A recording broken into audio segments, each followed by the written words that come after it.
Magandang hapon, ako po si JM De Jesus para sa Pasada Balita ngayong alas 2. Pansamantalang sinuspinde ng pamahalaang bayan ng Magalang, Pampanga ang pangongolekta ng septage fee sa lahat ng kabahayan at establishmento.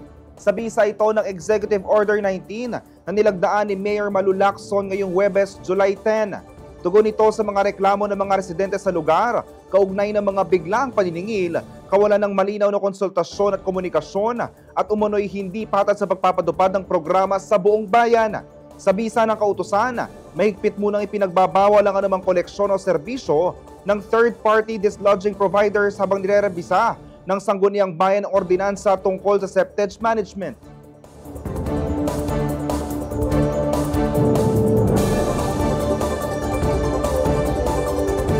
Samantala, nasa kote ng mga operatiba ng Special Drug Enforcement Unit ng San Fernando City Police ang isang high-value drug personality sa isinagawang bypass operation sa Barangay Calulot, City of San Fernando, Pampanga nitong Miyerkules, July 9.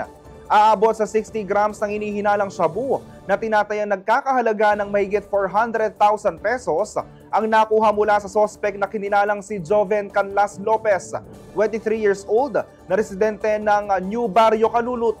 Kasalukuyan nasa kustodiya ng pulisya ang sospek at nahaharap sa kasong paglabag sa Republic Act 9165 o Comprehensive Dangerous Drugs Act of 2002.